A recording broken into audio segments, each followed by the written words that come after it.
An architect with a daring vision. A vision he will have to fight for.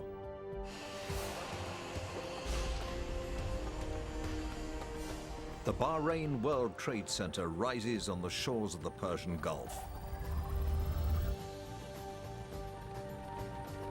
What makes this building unique is not its height or beauty, but its green technology. It will be the first skyscraper in the world to be powered, in part, by its own wind energy. In theory, it's a brilliant idea, but nothing like this has ever been attempted. With the Earth's temperature on the rise and the need for clean energy greater than ever before, the stakes for the Bahrain World Trade Center couldn't be higher.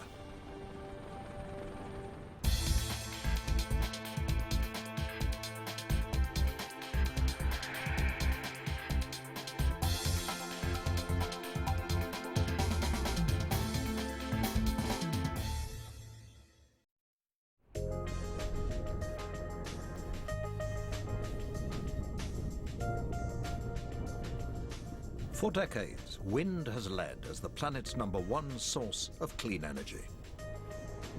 Wind turbines worldwide have the capacity to produce 74,000 megawatts, which could power at least 20 million average US homes. Almost all this energy comes from big wind farms, usually located far from the people who use it. But now, one architect wants to bring wind turbines a lot closer to home. Right in the middle of a busy city, and right onto the very building they will power. The idea is the brainchild of a 37-year-old South African architect named Sean Keeler. Based in Dubai, Keeler has won fame for his skyscrapers all over the Middle East. But for 4 years, he's researched wind turbines, looking for a chance to use them in one of his buildings. I've become very passionate about sustainable design and incorporating sustainable initiatives within projects that we are designing at the moment. Buildings consume at least a third of the world's energy. Keeler wants to use green technologies like low-energy cooling systems and super-efficient glass that lets in light while rejecting heat. But he also wants to design a building that will create its own power. An avid sailor, Keeler knows how to read the wind. It is this skill that helps him sense the unique potential of the proposed Bahrain World Trade Center site. In November 2003, when we first came to Bahrain, there was a tremendous wind blowing. My first impression is I should be sailing. I noticed the wind direction and the velocity of the wind.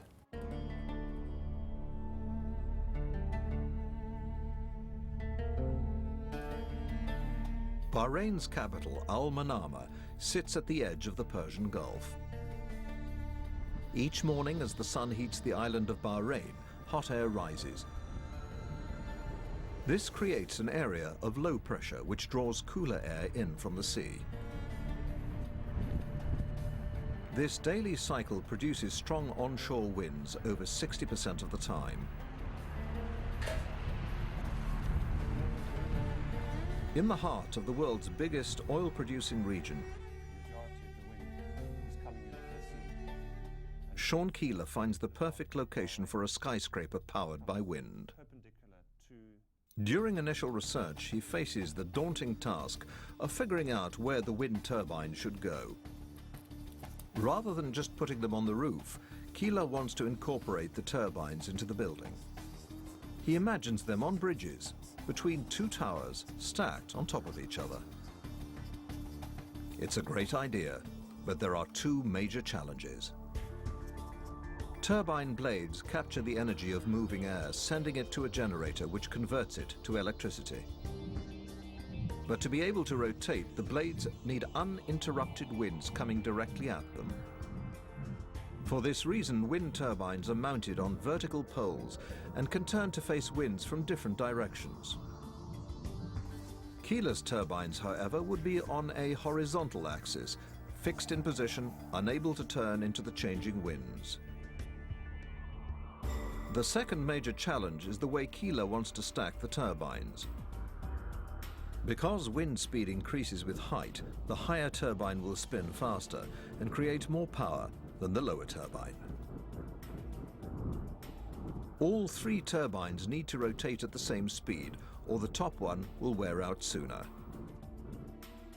Keeler realizes the key to making the turbines work is the shape of the towers. Again, the architect's experience as a sailor provides the inspiration for the solution. The towers resemble two tall sails. In plan, they have an elliptical shape like an aeroplane wing. To compensate for the turbine's inability to turn, Keeler hopes the shape and orientation of the towers will funnel the wind directly into the turbine's path. The tapering shape of the towers also means they will funnel more wind to the lower turbine and less wind to the higher one, making all three rotate at roughly the same speed, yielding approximately the same amount of power. It's a brilliant concept, but with no template to follow, the design poses a lot of unprecedented engineering challenges. Keeler needs time to find engineers who can figure out the technical details. However, less than a week after the architect presents the concept, a very enthusiastic client greenlights the project. Bulldozers are instructed to begin clearing the site immediately.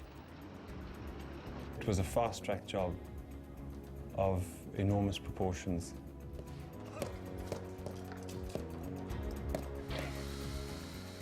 With construction underway, Keeler begins searching for turbine manufacturers and bridge engineers.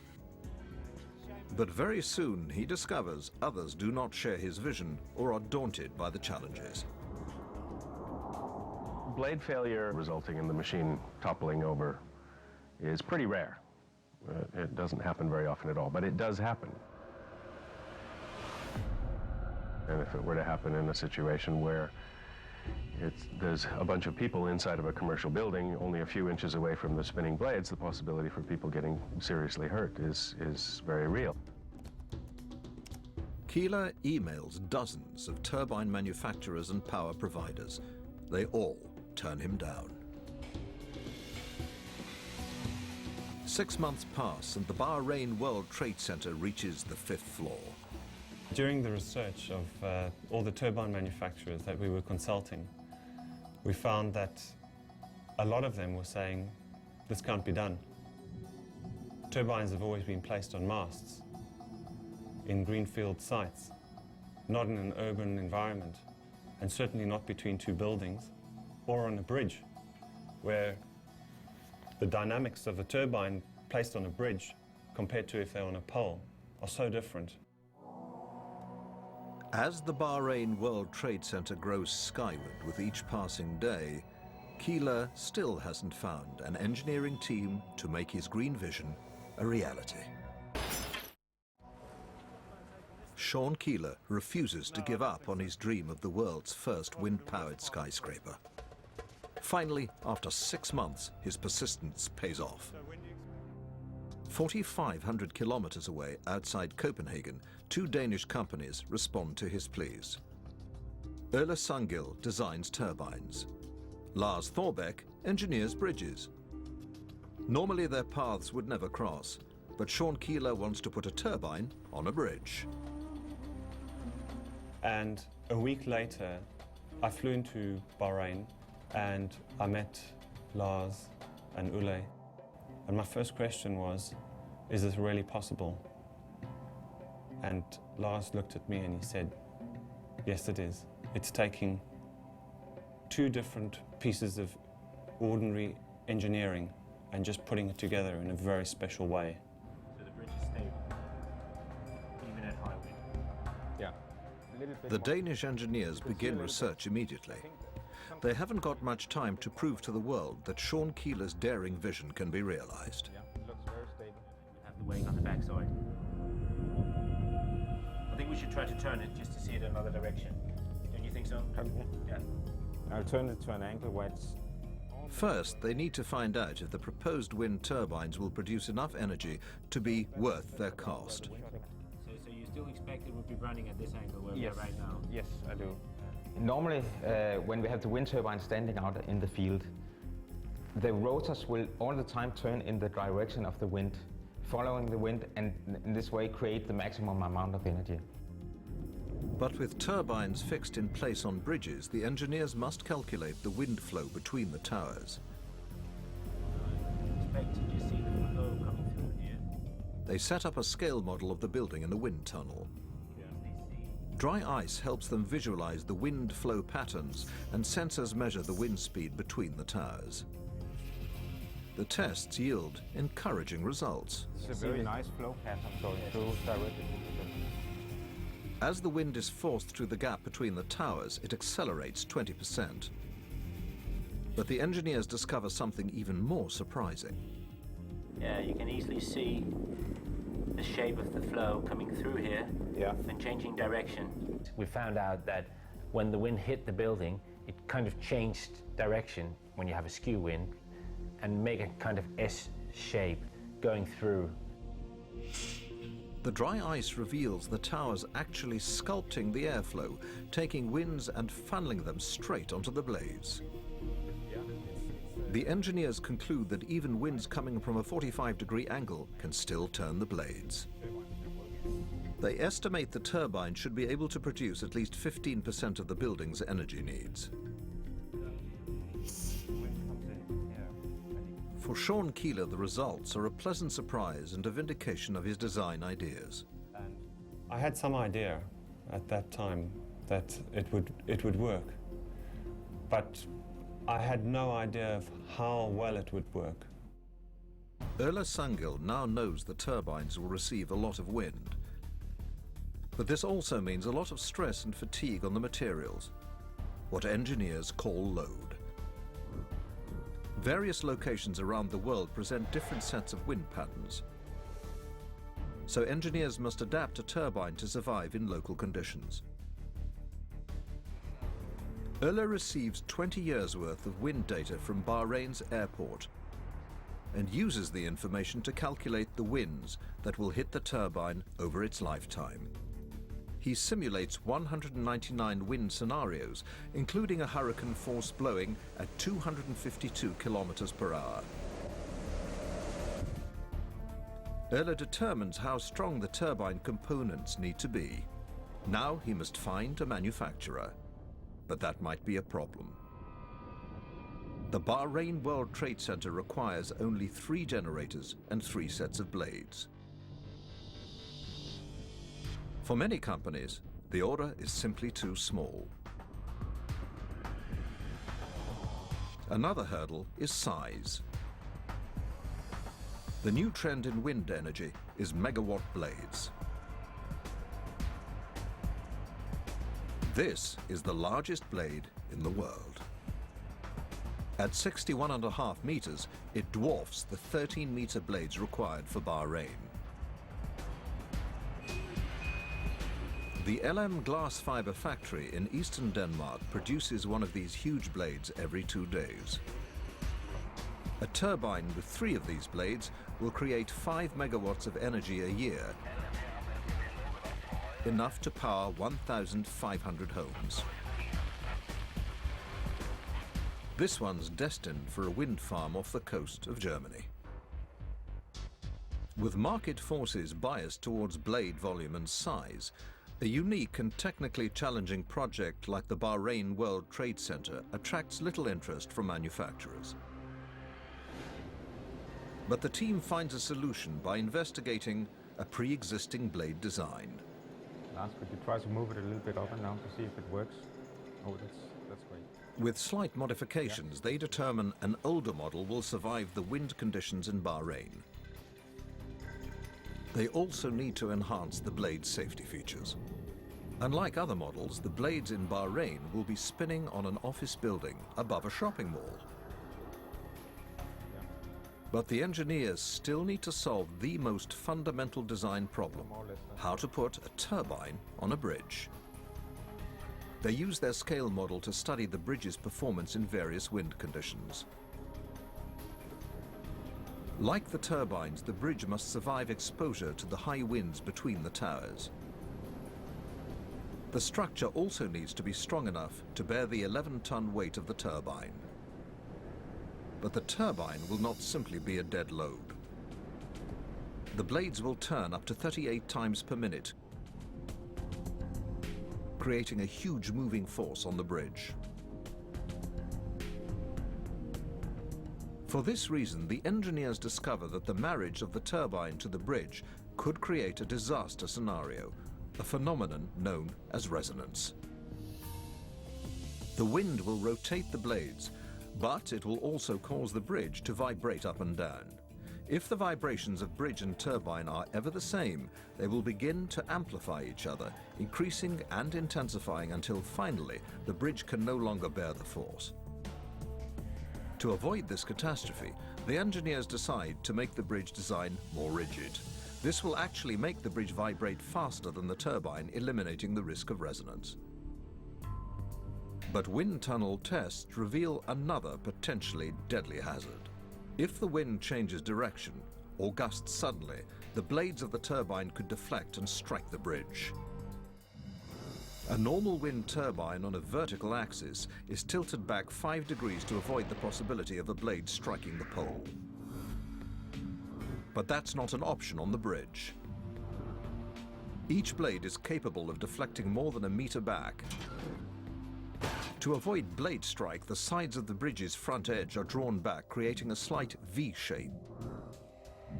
The modification creates a distance of 1.7 meters between bridge and blades, enough to avoid a disastrous strike. In theory, the new bridge and turbine design works. But the move to the real world involves many unknowns. With turbine and bridge design complete, the dream of the world's first wind-powered skyscraper is closer to being realized. But there's still a long way to go.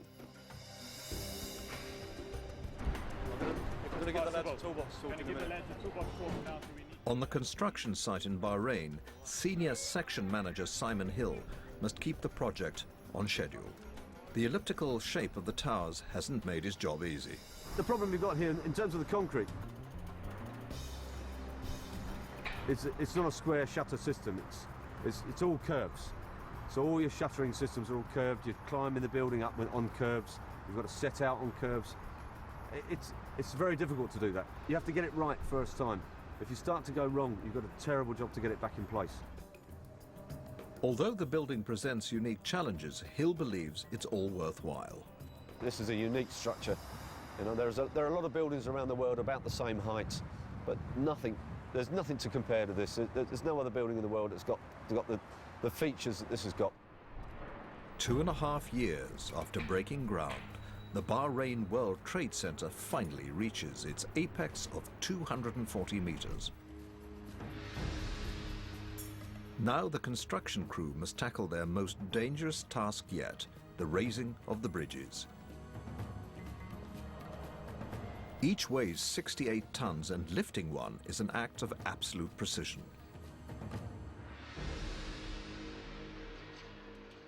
The bridges are shaped aerodynamically, like aeroplane wings. Hanging on cables, their sleek shape makes them very difficult to control in high winds. The crane operators lift them slowly, gaining only 11 meters per hour. Slow the power pack down, go to the slower speed.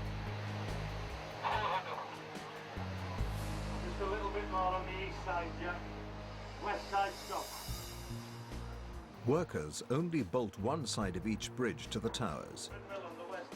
The other end is placed on solid steel rollers. As the wind catches the sail-like shape of these towers, it will make them sway.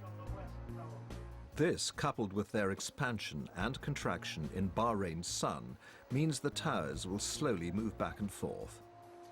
These rollers will allow the towers to move freely, up to 0.5 meter every 10 seconds. But as it goes on, the gap between bridge and tower leaves no room for error.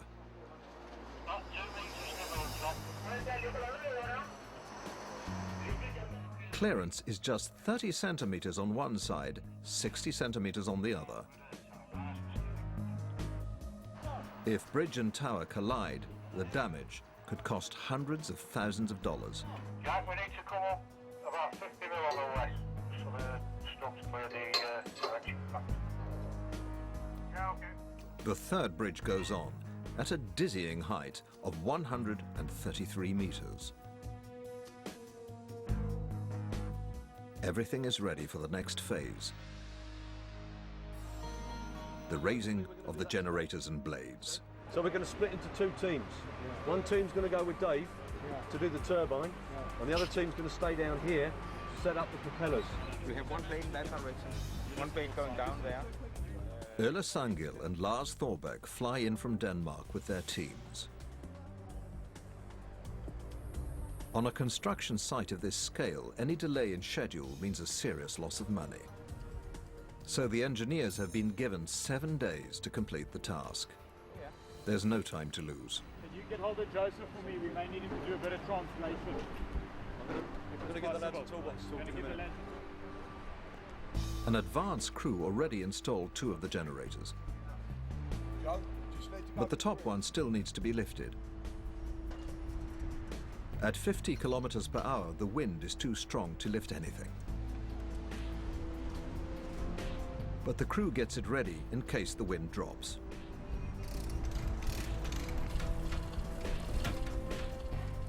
They raise the 6.5-ton generator slightly off the ground and let it find its balance.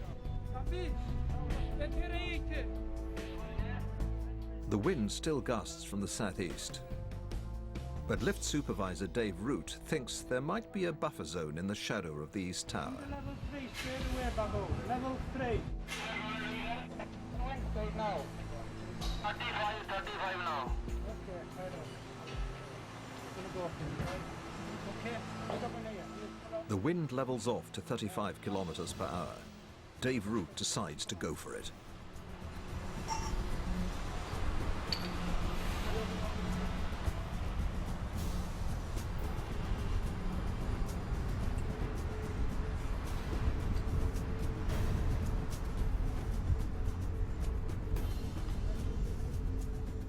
His plan works. The generator goes up quickly, ascending 133 meters in minutes.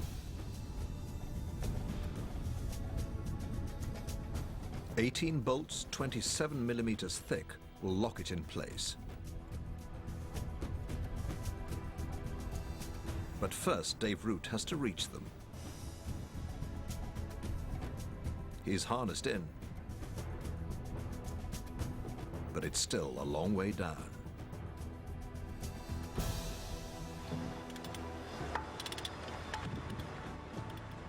He tightens the last one. Despite the high winds, the crew has managed to stay on schedule today.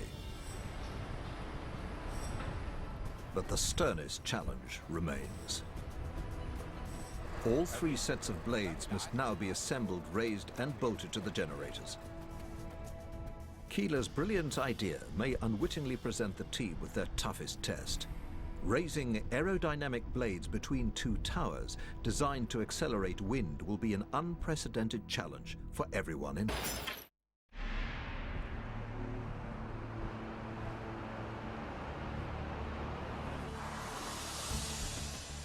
The following day starts out with a stark reminder of the wind's unpredictability. We had a storm last night, so I think it just gusted up.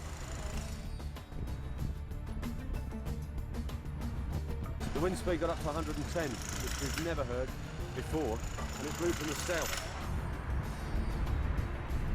Currently we're at 85 wind speed. There's no way we're going to be lifting anything. Forecast is not good. The engineers have set 21 kilometers per hour as a cut-off point for lifting the blades. Anything higher is unacceptable. With winds howling at 85 kilometers per hour, all they can do is wait.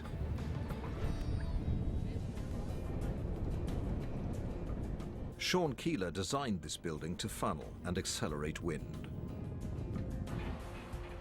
At their base, the breadth from one side of the towers to the other is 126 meters. But the wind hitting the building is being squeezed through a gap only 33 meters wide. While all this wind will be good for the turbines once they're mounted, the crew must first deal with the problem of lifting them in such an environment. In addition to wind speed, the engineers also need to consider the wind's direction when they raise the blades. Because if you have a lot of wind on one side and no wind on the other side, it will be more difficult to control the rotor. The diameter of the assembled blades measures 29.2 meters. This is just 3.8 meters less than the span between the buildings. A collision would mean a huge loss of money and time.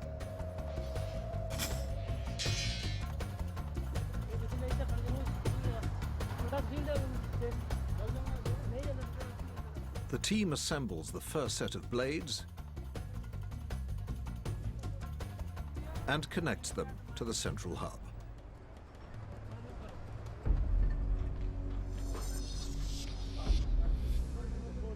They want to be ready just in case the wind drops to 21 kilometers per hour. Each blade contains 50 layers of fiberglass glued together around balsa wood reinforcements. At 13.4 meters, each one is strong and highly flexible. But each is also aerodynamic, shaped to catch the wind. This will make them very difficult to control as they ascend. So in principle, we use the ropes to control the movement of the rotor in this direction and in this direction, and also that it doesn't start to tilt. What you're saying is you want a rope on that blade, a rope on that blade. Okay, yes, do no harm, do no harm. Yeah. Long ropes will help the ground crew keep the blades from colliding with the building. At 3 p.m., the wind drops. They need 2 hours to complete the lift. If they don't go now, they'll run out of daylight. We're down to 21. They're up on the bridge now. Norman are up there. They're giving the all clear. So we're taking the load up. It's starting to go up now. So we're ready to go.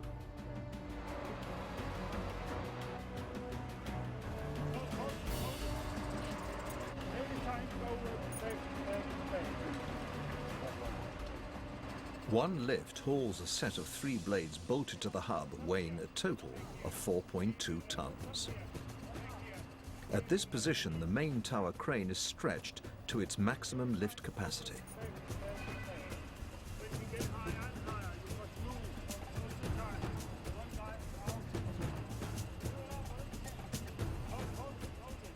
One blade just barely clears the point of the steelwork.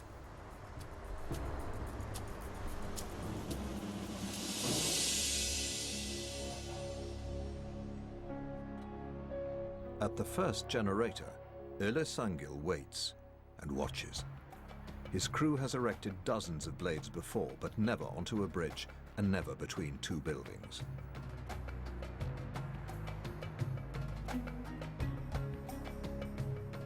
The wind remains steady, but changes direction. We have some gust actually coming from the backside. It will tend to push the rotor out. And we don't want it swinging too much back and forth, so the boys on the ground have to be a little bit alert on that. If the wind picks up any more, the blades may become impossible to control. The lift would have to be aborted. If the wind picks up and we have to bring it back down, it's going to be very hard for us to bring it down safely and back down here. We'd have to do it, or we'd park it lower down and wait for another window, but I don't want to be doing that. I don't really want to talk about this, to be honest. The blades reach 61 meters, level with the first bridge.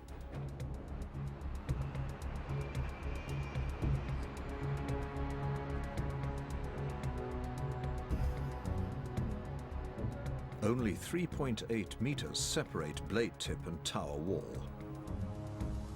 The team must work quickly to dock the blades. There's a problem. They can't get them flush with the generator. The wind from behind forces them back. We see a stop. Lift supervisor Dave Root orders the men below to release the guide ropes. They'll try to control it from the bridge. You just need to follow it. So if I can't hold it for some reason, because we have a gust, then they'll need to take it.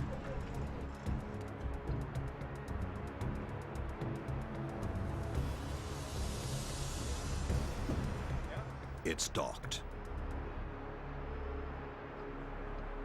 They must get a couple of bolts on quickly to secure it.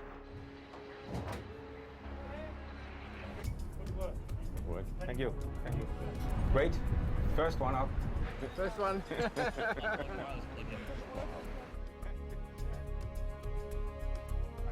They've made history today.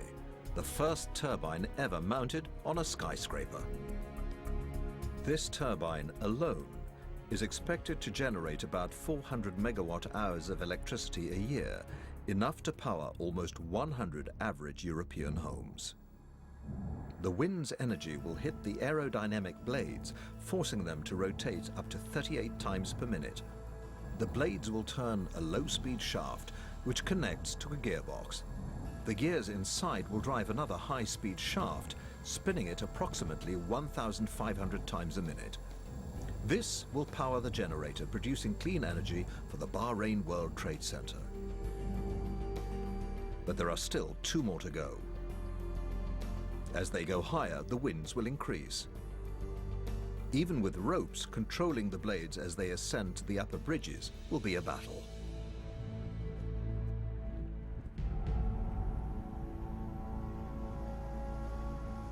On the following morning, conditions deteriorate further.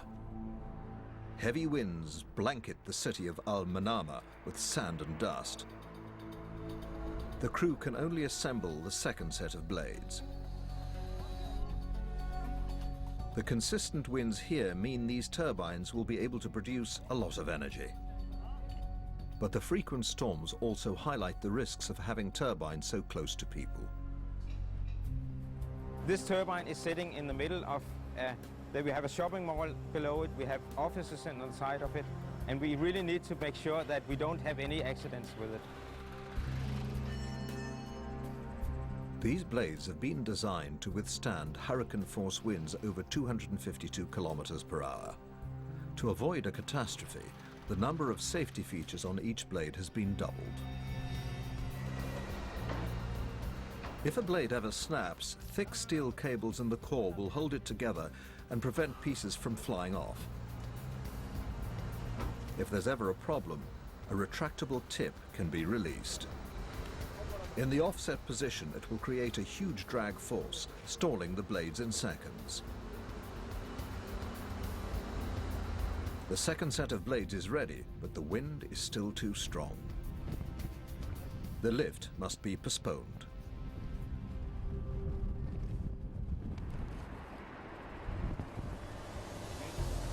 On the following morning, the wind's speed is still too high to lift the blades. But workers can make progress in some of the building's other green technologies. While the turbine will work to generate electricity, the building also incorporates features that will help conserve it. There's a number of key features which are incorporated into the design, which are more passive orientated in terms of reducing the energy consumed in the building. To combat the harsh Arabian sun, double-glazed tinted windows will reduce 85% of the heat absorbed into the Bahrain World Trade Center. Efficient air conditioning systems will also slash the high cost of cooling the building in the searing heat. High-efficiency fluorescent lighting on every floor will further reduce energy consumption. Overall, the building should consume half the energy of other skyscrapers in the area.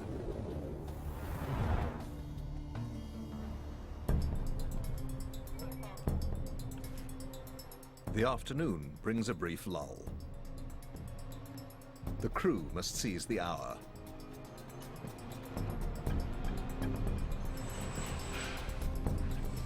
When we get near the top, okay, I don't want the knots going through there. So we pull it, and then when we're near... This time they've learned the lessons of the first lift. All right, that's on both sides. You understand, yeah? The wind is from the north. This should push the blades in towards the generator and help the crew get both flush with each other.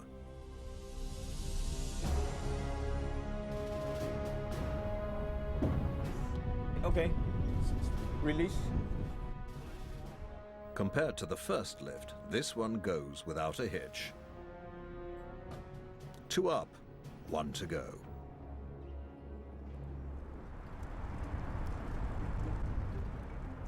The crew gets closer to its goal. But the final blade will pose the greatest challenge.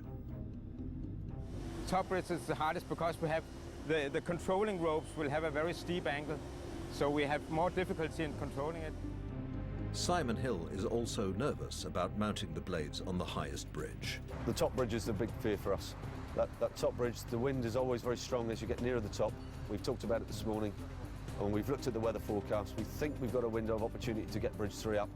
It's going to be very close. The conditions need to be perfect. If we get a gust just as we're about to pin, and it rips the pin out, then you can't control it. You haven't got the strength to control something like that. You have to make sure it's perfect. It's not worth taking a risk. The Danish team goes to the top bridge to assess the situation. 133 meters above the city of Al Manama, they prepare the generator. The wind measures 25 kilometers per hour, higher than the cutoff speed of 21. It's not perfect, but the forecast isn't good either. If they lose this window, they may have to wait days before they get the chance again. It's a tough call. The lift crew waits for the go-ahead. But the final decision remains with the Danish team. Wind speed, please. Same. Ollie wants to stop, we'll stop. Dave, Ollie's got a bit of a concern. He reckons he thinks it's picked up. He said it hasn't. He's called the driver. Just keep it on hold for a second. I just want to talk to you and have to find out because I feel like its wind is picking up there. The wind still measures 25 kilometers per hour, but the Danish team can't decide. It feels a little bit different from the between the readings and what we can feel up here. They need to make a decision soon. 23 now, 23. 23. Yeah, wind speed's now 23. Well, the question is, at the moment, is it safe to lift at the moment? No, we are just, we don't want to take a risk now. We think it's just on the high side. We don't think they will be able to hold it with a rope from downstairs. Okay, that's all. We'll drop it back down. We'll take an early lunch and we'll make a decision as soon as we come back. Okay. They call it off.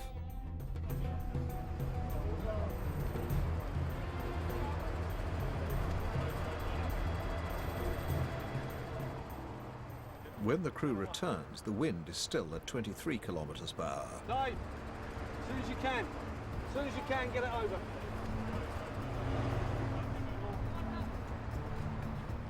Still higher than the cutoff of 21. But if the forecast is correct, this is their last chance for days. That's a go, is it?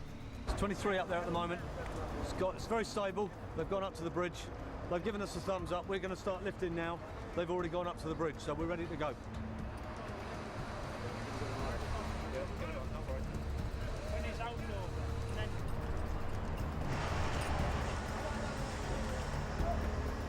got the hook up. Nabby! Nabby! Got the hook up. Up! Yeah, we had a bit of a coiled up rope problem down here. We're just freeing the rope.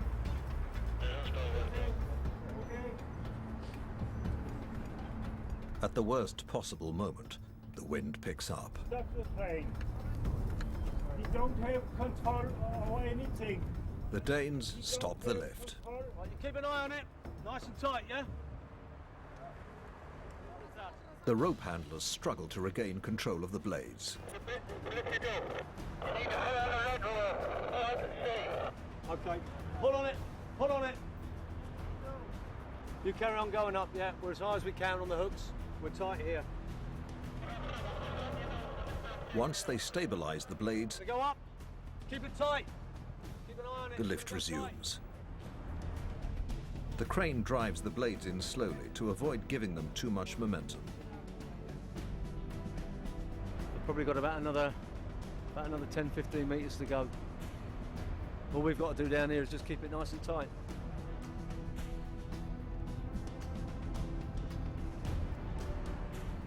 The blades reach 133 meters.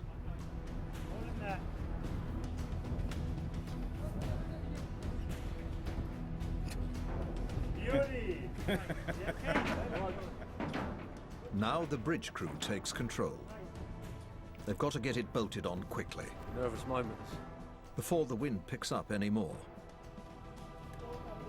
We can't bring it down.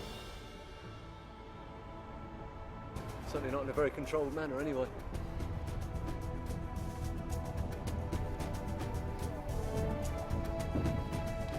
Yeah. It's on. Fantastic. Okay, let it go. Let it go. That's it. Well done, lads. Thank you. It was very, very, very pleasing to see that.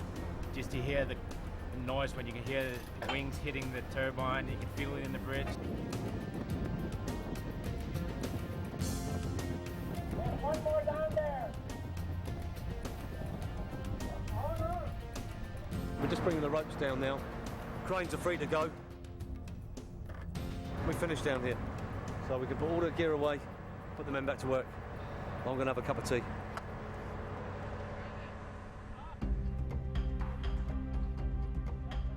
The crane straps drift away.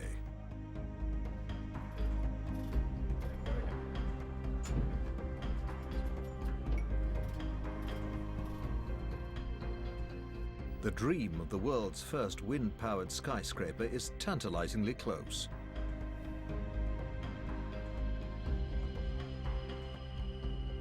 But one final test remains. These turbines still must be turned on to see if Sean Keeler's dream will actually work.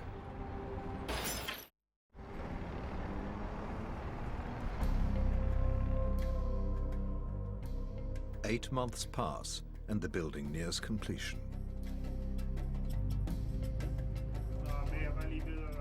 Systems are now in place that make it possible to operate the turbines. But what's lacking is spinning blades. It's time for the true test. Can the turbines withstand real-life conditions? It's quite cool, isn't it? Yeah, very good. It's turned out really Sean Keeler and the Danish team return to validate their years of research and prove the engineering solutions work. Let's say the first test, and a lot of people around here is very nervous about what can happen because it's very new to them. There's a lot of work going on at the moment to make sure that everything is ready for the final testing. Oh, we might be making history here. Yeah. In fact, we are making history. So today,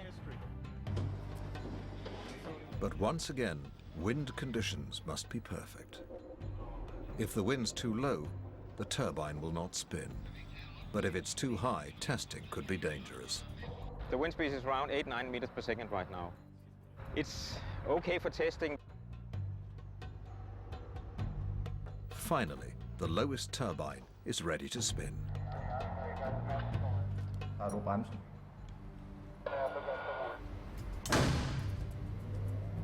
The Danes release the brake on the turbine.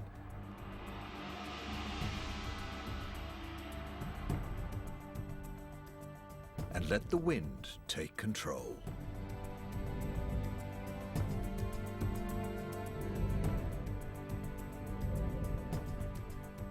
That's beautiful. Absolutely beautiful. I can't believe it's actually going. It's been so long. From the first sketch, we're standing here with the turbines going. It's unbelievable. Once the turbines are fully operational, the blades will turn about 38 rotations per minute. This is just great. I mean, we have been looking forward to this moment for a very long time. Over the next 2 months, the higher turbines will come online one at a time. Their performance will be fine-tuned during the first year of operation. Well done, man. It's fantastic. The Danish team will monitor the working turbines remotely from Copenhagen. We did.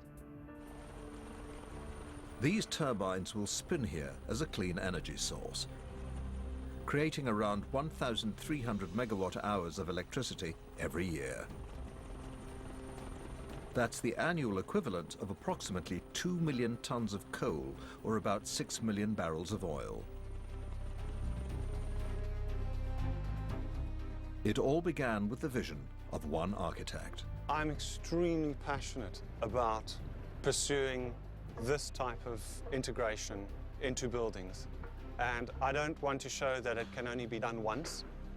I want to show that it can be done more and more on many different types of buildings with different solutions. It's hard to say if wind-powered skyscrapers will become a significant trend. But the team has proven that it's possible. I'm sure that architects in the future will consider wind turbines as an option, because now it's been done once, so why not do it again? Perhaps the Bahrain World Trade Center's greatest legacy will be symbolic. The most important message that the building has is that it is looking at sustainability in a conscious way, but in a very visual way. Sean, Ola and Lars are already working on another wind-powered skyscraper, this time in neighboring Dubai. In a region synonymous with oil, wind energy has arrived.